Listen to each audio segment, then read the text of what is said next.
तो बच्चों, विज्ञान में अब तक हम काफ़ी सारी चीज़ें पढ़ चुके हैं और आज हम आपका अगला अध्याय यानी अध्याय 5 पढ़ना शुरू कर रहे हैं।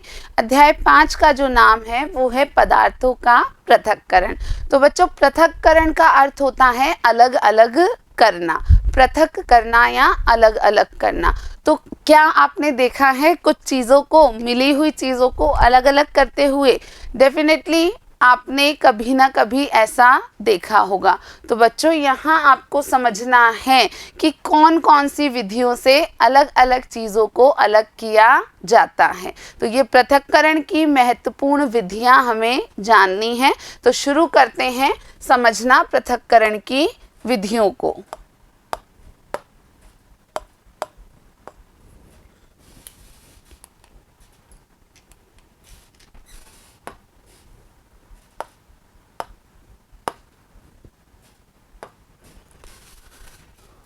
तो बच्चों, पृथक्करण का एक यहाँ हमने प्रक्रम लिखा है, उसके बाद जो उद्देश्य जिसके लिए हम पृथक्करण करते हैं और फिर पृथक्कृत अवयवों का हम क्या करते हैं, इस तालिका में हम देख पा रहे हैं। तो आपने कभी ना कभी अपने घर पर माँ को या किसी अन्य व्यक्ति को चावलों से पत्थरों को पृथक करते हुए देखा होगा। तो ये एक सामान्य प्रक्रिया है कि गेहूं में, चावल में, दालों में यदि कुछ पत्थर आ जाते हैं तो हम उन्हें चावलों से, गेहूं से अलग करते हैं। तो यहाँ जो उद्देश्य है वो क्या है? हानिकारक अवयवों या अशुद्धियों को दूर करना। आप जानते हैं कि जो पत्थर या भूसा या तिनके उस अनाज में हैं, वो यदि हम भोजन के रूप में ग्रहण कर लेते हैं तो वो हानिकारक हो सकते हैं, इसलिए उन्हें अलग किया जाता है। और इन अशुद्धियों का हम क्या करते हैं? तो इन अशुद्धियों को फेंक दिया जाता है। आप जानते हैं कि वो पत्थर, वो कंकड़, वो भूसे, तिनके जो अनाज से अलग किए जाते हैं उन्हें फेंक दिया जाता है। दूसरा उदाहरण देखते हैं। आपने ये भी घर पर देखा होगा कि मक्खन को प्राप्त करने के लिए दूध का मंथन किया जाता है, दूध को मथा जाता है। अभी आपको ये चीज़ अच्छे से देखी हुई है, तो आपको समझना है कि इस परिस्थिति में जब हम दो चीज़ों को अलग अलग कर रहे हैं तो उसका उद्देश्य अलग है। दोनों उपयोगी अवयवों को अलग किया जाता है। मक्खन का उपयोग अलग है और छाछ का उपयोग अलग है। तो हम दूध में से छाछ अलग कर लेते हैं और मक्खन को अलग कर लेते हैं। अब यहाँ जो अशुद्धियाँ हमने प्राप्त की, यहाँ अशुद्धियाँ हमने प्राप्त नहीं की है। यहाँ हमने क्या किया?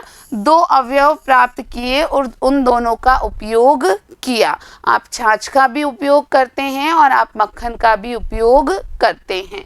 तीसरा जो उदाहरण है, चाय की पत्तियों को पृथक करना। ये भी आपने घर पे देखा होगा कि जब कोई चाय बनाता है तो चाय बनने के बाद में जो पत्तियां हमने उन्हें डाली हैं उन्हें हम छान लेते हैं। तो जो चाय बनी है, जिसे पिया जाता है, उसे अलग कर लिया जाता है, जबकि चाय की पत्तियां जो उसमें चाय में आपने डाली थी उन्हें अलग करके निकाल लिया जाता है। तो यहाँ पर भी हम क्या कर रहे हैं? चाय की पत्तियां जिनका अब कोई उपयोग नहीं है उनको हम दूर कर देते हैं। तो अनुपयोगी अवयव को दूर करने के लिए यहाँ पर भी हम पृथक्करण करते हैं। उसके बाद जो पृथक्कृत अवयव हैं, तो चाय तो हम पी लेते हैं, लेकिन आपने जो अलग किया यानी कि हमने ठोस अवयव चाय की पत्तियों को अलग किया और उन्हें फेंक दिया। तो है ना बहुत साधारण सी बातें। आप अपने आसपास ये सभी चीज़ों को आसानी से देख पाते हैं। आगे चलते हैं बच्चों। यहाँ ये दूध या दही बिलौने का जो चित्र है वो आप देख पा रहे हैं और यहाँ चाय से, जो छलनी से चाय छानी जाती है, उसको आप देख पा रहे हैं। अब बच्चों, हमें ध्यान रखना है कि विशेषतः जो पृथक्करण का उपयोग है वो इसीलिए होता है कि कई बार कुछ पदार्थों में अशुद्धियाँ या ऐसी चीज़ें आती हैं जो हमारे काम की नहीं होती या हमारे लिए हानिकारक होती हैं और उनको हम अलग करना चाहते हैं। तो किसी भी पदार्थ का उपयोग करने से पहले हमें उसमें मिश्रित हानिकारक और अनुपयोगी पदार्थों को अलग करना होता है और इसीलिए हम अलग अलग पृथक्करण की विधियों का उपयोग करते हैं। कभी कभी हम उपयोगी पदार्थों को भी पृथक करते हैं, जैसा हमने देखा कि मक्खन को और छाछ को हम दोनों को अलग अलग कर लेते हैं, तो हम उपयोगी पदार्थों को भी पृथक करते हैं, अलग करते हैं, क्योंकि हमें उन्हें अलग अलग उपयोग करने की आवश्यकता होती है। तो बच्चों, ये बहुत साधारण सी बातें हैं, आप इन सारी बातों को अच्छे से याद रखिए। अब अगली स्लाइड पर हम पृथक्करण की विधियों को जानेंगे। पृथक्करण करने के लिए बहुत सारी अलग अलग विधियों का उपयोग किया जाता है। कुछ मुख्य विधियां आपको आज जाननी है। तो एक विधि का नाम है हस्तचयन विधि। हस्तचयन का मतलब है हाथ से चुनना, और ये बहुत साधारण है बच्चों।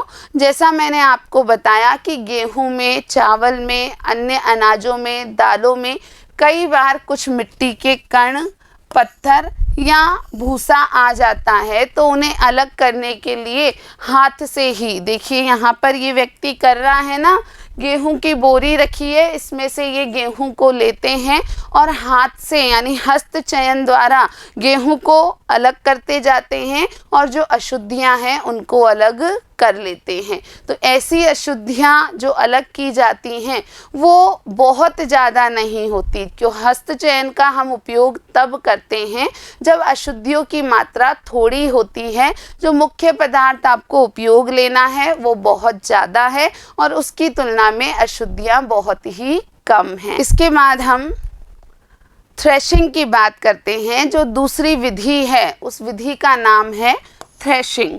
थ्रेशिंग की विधि कई बार किसानों द्वारा बहुत उपयोग में ली जाती है। तो जब कोई अनाज इकट्ठा किया जाता है, फसलों में से उसको निकाला जाता है, तो उस अनाज को डंडियों में से पीट करके अलग किया जाता है। तो अनाज में जो अन्न कण हैं, आप पहले इस चित्र की ओर देखिए कि यहाँ फसल काटी गई है, किसान ने फसल को काटा है पूरी पकने के बाद। अब जो डंडियों पर अन्न कण लगे हैं, अनाज लगे हैं, उन्हें वो पीट पीट करके अलग कर रहा है। तो बच्चों, इसी को थ्रेशिंग कहा जाता है। ये थ्रेशिंग कुछ छोटी मात्रा में की जाए तो हाथ से ही पीटा जाता है उन डंडियों को। इसके अलावा बैलों की सहायता से भी ये कार्य किया जाता है और आज के ज़माने में आप जानते हैं कि कई ऐसी मशीन आती हैं जिनके द्वारा भी थ्रेशिंग का कार्य किया जाता है। तो बच्चों, याद रखोगे, जब बहुत सारी मात्रा में अन्नकण होते हैं तो उन्हें डंडियों से अलग करने के लिए, बहुत सारे अनाज को डंडियों से अलग करने के लिए किसका उपयोग होता है? थ्रेशिंग मशीनों का उपयोग होता है। तो बच्चों, इस बात को आप ध्यान में रखेंगे कि थ्रेशिंग मशीनें भी महत्वपूर्ण होती हैं। यहाँ हमने अब तक क्या सीखा कि कुछ पदार्थों का हम पृथक्करण करते हैं, उन्हें अलग अलग करते हैं और उनके कई उद्देश्य होते हैं। कई बार हम अनुपयोगी पदार्थों को या अशुद्धियों को शुद्ध पदार्थ से या उपयोगी पदार्थ से अलग करते हैं, और कई बार दो ऐसे पदार्थ जो उपयोगी हैं लेकिन एक दूसरे में मिले हुए हैं, उन दोनों को भी हम अलग अलग करते हैं। इस भाग में हमने दो विधियों की बात करी। एक विधि थी हस्तचयन विधि और एक विधि है थ्रेशिंग विधि। तो बच्चों, आज के भाग में इतना ही। इसी पाठ को हम अगले भाग में शुरू रखेंगे, इसी पाठ को हम अगले भाग में भी पढ़ेंगे। तो वीडियो देखने के लिए आपका बहुत बहुत धन्यवाद।